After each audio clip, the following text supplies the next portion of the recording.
Bonjour Monsieur Guy Flom. Bonjour. Vous êtes cadre de l'UDPS. Aujourd'hui, il y a d'autres langues qui disent que le président Félix ne pouvait pas tenir le meeting parce que ce meeting qu'il a tenu a changé la donne de décision au niveau de l'Angola, la réunion de la SADC en Angola. Que dites-vous? D'abord, c'est très faux. Le président Félix Antoine Tshisekedi a programmé ces meetings, ça fait au moins plus de 3 semaines avant qu'on les tienne. La réunion de l'Angola a été convoquée à une date où M. Kabila ne s'était pas présenté.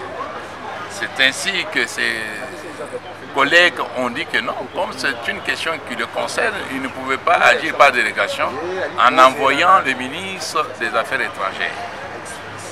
On lui a donné vraiment un message, une information qu'il puisse aller se présenter. Et là, nous sommes déjà en train de préparer le meeting. Vous savez que le président venait d'être élu. D'ici peu, c'est un mois. En tant que président, tout le monde n'était pas à l'invitation. Il devait quand même tenir un discours de clarification depuis qu'il est président du parti. Alors, pour dire que nous avons donné quoi? Puisque le président Tshisekedi ne parle pas avec nous. Toutes ces informations-là sont des racontages. Mais s'il y a des gens qui, à l'UDPS, qui à la majorité, tentent de pouvoir créer un rapport de rapprochement, ce n'est pas lui qui s'est réveillé et qui a envoyé, il a envoyé qui? Alors, ce sont des choses informelles qui se font avec les auteurs. Donc, il ne faut pas le mélanger dans cette pratique-là. C'est quelqu'un que nous autres, nous connaissons très bien, je dis, et je pèse les mots là très bien. Nous les connaissons très bien. Et s'il y a à parler, nous parlons quand nous nous retirons. Donc, il n'a jamais été question de rapprochement avec Kabila. La politique, mais on dit qu'il y a un deal en cours, qu'il y aurait peut-être un accord signé. S'il faudra que je vous dise, vous savez que Tshisekedi est un père de famille. Il y a quand même, je connais ces enfants qui veulent que leur maman puisse quand même se retrouver comme une maman qui a perdu, mais qui doit quitter la natte. Je lui rends visite à Bruxelles, toutefois que je pars à Bruxelles. Cette maman est au salon avec un petit matelas. Ce n'est pas une situation que quelqu'un peut perdurer pendant des années et des années. Et quel est le péché qui s'est fait pour qu'il ne soit pas rapatrié? Donc, s'il y a eu des contacts, par exemple, moi je peux dire à un gouverneur de mon frère, pourquoi ça traîne? Pourquoi le vieux là il ne peut pas rentrer? Ce n'est pas lui de paix, c'est moi-même. Mais s'il y a eu des initiatives et que les détenants de pouvoir ont saisi l'opportunité, non, voilà, mais il n'y a pas, mais je vous dis qu'il y a eu des pressions. Le cas de Tshisekedi nécessite des pressions de beaucoup d'autorités d'Afrique, d'Europe, qui demandent pourquoi ce grand patriote n'est pas encore ramené dans son pays. Ce n'est pas question de Félix. Félix n'a jamais été dans une des réunions, même pour le rapatriement, même pour... Est-ce que vous l'avez vu à la télévision en train de... On dit que le rapatriement serait parmi les conditions qu'il avait posées au pouvoir pour ne pas accepter le poste du Premier ministre. C'est non et archi faux. Lui, il ne peut pas accepter la nomination. Il y a eu l'accord du 31. Si l'accord, on réveille l'accord, qu'il soit appliqué, lui, il est signataire de l'accord, il n'est pas propriétaire de l'accord. Si l'accord là lui donne pouvoir, moi je trouve mal qu'il puisse aller en dehors de l'accord. Ça, c'est mon raisonnement, ce n'est pas son raisonnement. On dit aussi qu'il n'était pas convaincant dans son discours du meeting. C'est-à-dire qu'il n'a pas vraiment parlé de l'occupation. Il n'a rien dit. D'autres disent qu'il a beaucoup parlé pour ne rien dire. Bon, vous savez, dans un meeting, ceux qui disent là sont des voisins.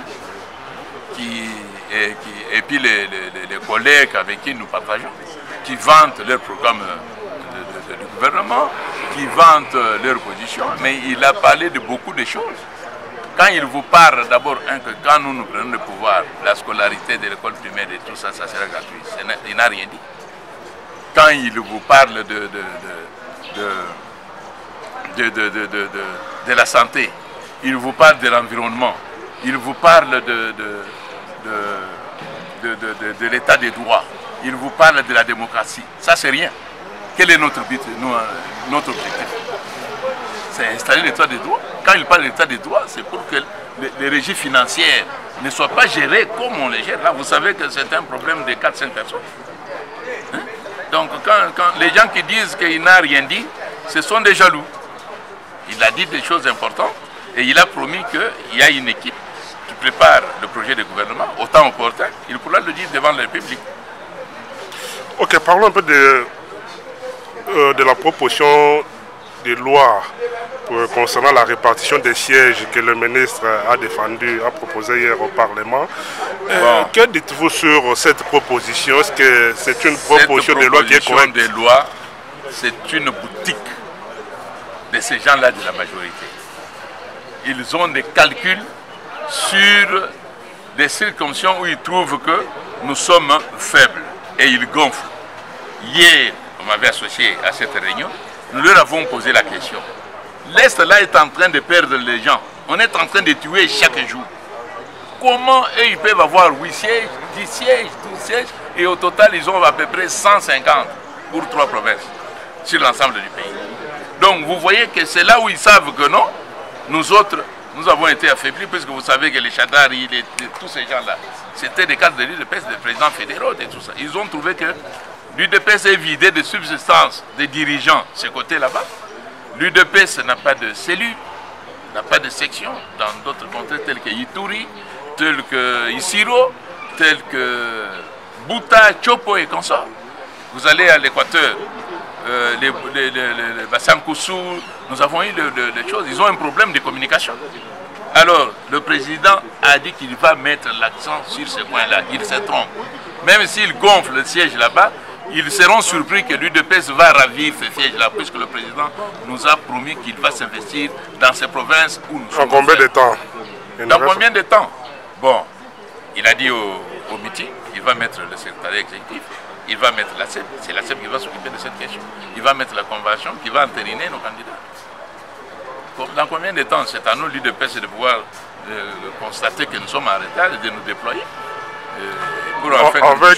Avec la machine à voter de Messiaen qui insiste toujours sur la machine à voter, croyez-vous réussir aux élections? Il est seul contre tous et ça ne sera pas exécuté. Comment il est ça? Seul contre tous. Mais il dit sans machine, il n'y aura pas élection. Sans machine, alors c'est sa république. Il compare la république à sa famille. D'accord. Où en êtes-vous avec le remplaçant du rapporteur de la CENI? Ce monsieur-là qui est à la CENI à la place de quelqu'un qui est déjà acheté. Le monsieur avait déjà dit qu'il a déjà coupé le cordon ombilical avec son parti. Ce monsieur-là, il traite avec qui? Même en occulte. Tous ces gens-là, ils partent à la majorité, ils donnent un rapport à Kabila, à qui que ce soit. Est-ce que ce monsieur-là, même en occulte, est-ce qu'il voit le président Félix, pour le dire, même le secrétaire général? Est-ce qu'il le voit? Et pourquoi la majorité s'interfère dans la place de l'UDPS? Le président vous a dit que le MLC a déjà changé. L'Union UNC a déjà changé. Mais pourquoi il refuse l'UDPS? Ils ont déjà acheté ces messieurs là-bas, puisque c'est un poste clé qui contrôle la machine de la CENI. Vous comprenez? Donc, quand on dit les députés nationaux, ils sont combien? C'est la majorité qui trompe la minorité. La majorité a signé pour que le président de l'Assemblée puisse donner les noms que le secrétaire général avait communiqué dans sa lettre. Mais pourquoi ça traîne? C'est la mauvaise foi et la mauvaise volonté et l'idée de tricher. Comment faire pour barrer la route à tout ça? Comment faire? Bon, le président... Selon vous, peut-être un conseil nous continuons les pressions. Il y a un groupe de parlementaires UDPS qui se sont constitués pour être reçus par le président du Parlement. Ils ont marché 2 jours, il ne les a pas reçus. Donc, c'est question de continuer afin qu'ils puissent revenir à la raison. Et je leur dire s'ils peuvent voir M. Kabila, puisque Minakou, il est dans ses principes, il ne veut pas changer Kabila. Mais nous avons vu une lettre circulant que Minakou avait envoyée au président de la CENI. La lettre peut être là. Il disait que le secrétaire général devait passer par les députés. Les députés ont dit que le secrétaire général nous avait convoqués. Ce sont les députés qui sont allés chez le secrétaire général pour prendre la lettre et la déposer au bureau du président de l'Assemblée nationale. La procédure a été respectée, mais c'est la mauvaise foi. C'est que c'est Ménac qui bloque. Mais c'est la mauvaise foi, c'est lui qui bloque. Comment il a fait pour remplacer le candidat de l'UNC? Comment il a fait, puisqu'il n'était pas à l'unanimité? Comment il a fait pour remplacer le candidat de MLC? Il n'était pas aussi à l'unanimité. Ils ont créé des divisions et tout ça. Mais comment, s'il s'agit de l'UDPS, on a peur. Mais nous avons vu le CEC dire que non, ce n'est pas opportun. Il ne faut pas me faire même mais c'est l'autre, c'est l'autre l'UDPS. Quel Pour toi, moi je dis, il y a un seul parti qui s'appelle UDPS par Tshisekedi, qui est sur le petit... Mais il paraît qu'ils ont écrit aussi à la CENI. Ils ont écrit quoi? Bon, ça, moi je ne sais pas. Moi je sais qu'il existe seulement un seul parti, UDPS par Tshisekedi. C'est là maintenant où il y a un problème, monsieur. Il n'y a pas de problème. Tout le monde dans le monde connaît. Il y a un seul parti, UDPS par Tshisekedi, qui est deviné... mais l'autre aussi notarié. Qui? Légalisé aussi, l'autre de Chibala. Notarié par qui? Par les notaires de... Dans quelles conditions? Mais jusque-là, on peut parler on peut dire que leur parti aussi, leur statut aussi a été légalisé. Et leur parti existe. Ils pratiquent de manière de vous enlever, même vous ici, à n'importe quelle heure. Ils vous trouvent dans un coin. Par menace d'agression, il vous dit signer. Il a signé, le monsieur a été clair, il a dit. Il y a quelques anciens cadres de l'UDPS qui sont ses amis, qui nous ont encouragé que non, tenez votre congrès, il n'y a rien. J'ai été contraint par des menaces, même les agents du ministère de l'Intérieur. Moi j'ai été parmi les cadres de l'UDPS qui se rendaient au ministère de l'Intérieur et qui nous disaient, vous traînez pourquoi? Faites votre congrès, nous vous attendons après ouvert. Ça dit tout. Un mot de la fin, parce qu'on vous suit dans le monde entier. Bon, le mot de la fin, je ne peux que dire aux gens de réintégrer le message du président. Nous allons adhérer à son message. Et nous encourageons tout le monde que cette fois-ci, l'UDPS a la foi qu'il va vaincre. Nous avons beaucoup duré dans la lutte, mais nous essayons de nous organiser pour pouvoir gagner, puisque nous savons que dans l'espace présidentiel, je ne vois pas un candidat, un seul, qui pourra concurrencer M. Félix Antoine Tshisekedi Tshilombo. Je ne le vois pas. Que ce soit dans la majorité, que ce soit dans l'opposition. Voilà le monde de la fin de l'histoire. Merci beaucoup, M. Guy Florent. Merci.